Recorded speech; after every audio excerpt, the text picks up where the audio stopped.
কালিৰ পৰা dry day দিছে।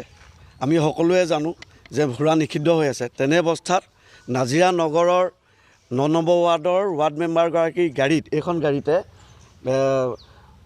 বহুত পৰিমাণৰ যেতিয়া বিলাতী সুৰা ধৰা পৰিছে। তো তেনেস্থলত আমি সকলোকে ক'ব বিচাৰিছোঁ এয়া কি ধৰণৰ ৰাজনীতি চলিছে। য'ত সুৰা নিষিদ্ধ কৰিছে তেনেকুৱা জেগাত আপোনাৰ বৃহৎ পৰিমাণৰ সুৰা লৈ পেলাই এগৰাকী বিজেপি নেত্ৰীয়ে গাড়ীত লৈ ঘূৰি ফুৰাৰ উদ্দেশ্য কি হ'ব পাৰে এয়া আমি সকলোৱে জানো।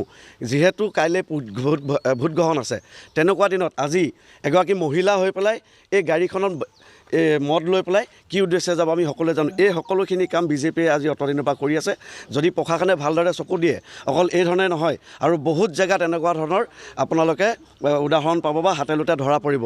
আমি ইয়াৰ পৰা ৰাইজক আহ্বান জনাইছোঁ, যি সময়ত মুখ্যমন্ত্ৰীয়ে কৈ আছে যে স্বচ্ছৰ নিকা এটা ৰাজনীতি হ'ব লাগে, তেনে অৱস্থাত আজি মোদী ডাঙৰীয়া হিমন্ত বিশ্ব শৰ্মা ডাঙৰীয়ালৈ মুখ্যমন্ত্ৰীলৈ মই এটা প্ৰশ্ন কৰিব বিচাৰিছোঁ।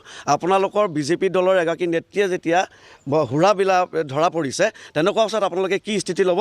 আৰু ৰাইজে ইয়াত এটা বিচাৰ কৰি চাব যে বিজেপি চৰকাৰখনে কি ধৰণে এটা মুখেদি কয় এটা কৰে এটা। যদি আজি তেওঁলোকে সঁচাকৈ ভাল কাম কৰিছিলে, তেতিয়াহ'লে তেওঁলোকে মদৰ গাড়ী লৈ পেলাই কিয় ঘূৰিবলগীয়া আছে? যদি তেওঁলোকে দেশৰ উন্নতি কৰিছে, বিকাশ কৰিছে, তেনে অৱস্থাত ৰাইজক গৈ পেলাই মদ বিলোৱা, ধন বিলোৱা, আজি বিভিন্ন এলেকাত ধন বিলোৱা আছে। খালি প্ৰমাণ নোপোৱাৰ দুখত আমি কাকো একো কৰিব পৰা নাই।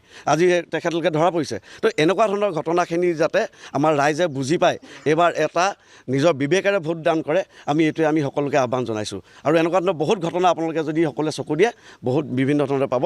বিজেপি চৰকাৰী কাৰ্যালয়ৰ ভিতৰত এই সুৰাখিনি উদ্ধাৰ হৈছে। মই সেইটোৱে ক'বলৈ গৈছোঁ। চৰকাৰী বিভাগক তেওঁলোকে নিজৰ ঘৰুৱা নিচিনা ব্যৱহাৰ কৰিবলৈ ধৰিছে।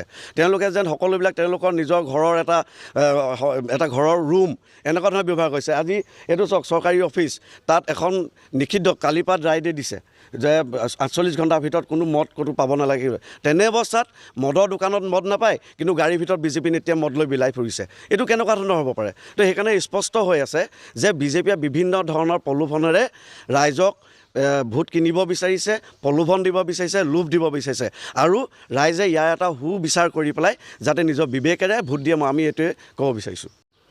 ঘটনাটো কি হৈছিলে মানে এটা বিশ্বস্ত সূত্ৰত পম খেদি পেলাই আজি টাটা পাঞ্চ গাড়ী এখন আমি চেক কৰোঁ। গাড়ীখনৰ কালাৰটো হৈছে সেউজীয়া, গাড়ীৰ নাম্বাৰ হৈছে AS04AE3899। গাড়ীখন আমি চাওঁতে দেখিলোঁ ডিকিত মানে শ্বকেছ মাল পালোঁ, শ্বকেছ মানে ফৰেইন লিকাৰ। এতিয়া সেইটো আমি চিজ কৰিছোঁ, চিজ কৰি এতিয়া অফিচলৈ লৈ যাম। কিহৰ হয় আচলতে গাড়ীখন কাৰ কিবা? গাড়ীখনৰ অ'নাৰৰ নাম হৈছে, আমি মোবাইলত চাই দেখিলোঁ যে লখিমী বৰ্মন। কাৰ্যালয়টো যিহেতু PHC কাৰ্যালয়টো PHC কাৰ্যালয়তে তেওঁলোকে গাড়ীখন আনি পেলাই কেনেকৈ ইয়াত ৰাখিছে, কাক সুধি ৰাখিছে, সেইটো কথা আমি বিশেষ গম নাপাওঁ। এতিয়া তেওঁলোকৰ কাৰোবাৰ আলহীও হ'ব পাৰে, তেনেকৈ গাড়ীখন ৰাখিছে। ইয়াতে গাড়ীখনৰ ওপৰত ব্যৱস্থা সদ্যহতে এতিয়া চিন্তা কৰা নাই, আমি ব্যৱস্থা ল'ম গাড়ীখনৰ ওপৰতো। গাড়ীখন যিহেতু মানে লখিমী বৰ্মন বুলি কোৱা হৈছে, ৱাৰ্ড মেম্বাৰ বুলি কোৱা হৈছে। হয়, ৱাৰ্ড মেম্বাৰ বুলি ময়ো শুনিছোঁ। কোন দলৰ আপুনি গম পাইছেনে? সেইবিলাক নাজানো। আমি যিটো সময়ত মানে অফিচত এতিয়া আহি পেলাই আছিলোঁ, তেতিয়া তেওঁলোকে যেতিয়া আমি ইয়াত আহি পেলাই পুলিচ আহি পেলাই আমাক ক'লে যে গাড়ীখন কাৰ হয়, কি কথা আমাক সুধিলে। তেতিয়া আমি ক'লোঁ যে আমাৰ ইয়াতে কোৱাৰ্টাৰত যিজন মানুহ থাকে, তাৰে এজন হৈছে তালুকদাৰ, নিপেন তালুকদাৰ, তেওঁলোকৰে গাড়ী বুলি ক'লোঁ। পিছত যেতিয়া তেওঁলোকে আমাক জনালে যে এইজনৰ অ'নাৰ হৈছে ভাইটি বৰ্মন, তেওঁলোকে তেওঁক খবৰ দিয়া হ'ল। তেওঁলোকৰ ৰিলেটিভছ হয় আৰু খবৰ দিয়া হ'ল। খবৰ দিওঁতে তেওঁলোকৰ পৰা আনি পেলাই গাড়ীখন চোৱা মেলা কৰিলে আৰু মালিক আহিলে। আৰু আমি একচুৱেলি গাড়ীখন দেখি থাকোঁ, যিহেতু আমাৰ কোৱাৰ্টাৰৰ তেওঁলোকৰ আৱাসিক হয়, তেওঁলোকে আমাৰ কোৱাৰ্টাৰত থাকে, গতিকে তেওঁলোকৰে গাড়ী বুলি আমি সদায় ভাবি থাকোঁ তাৰমানে। গতিকে সেইখন গাড়ী লৈয়ে তেওঁলোক থাকে, গতিকে তেওঁলোকে একচুৱেলি ৰিলেটিভছ কাৰণে ইয়াতে গাড়ীখন থয়হি।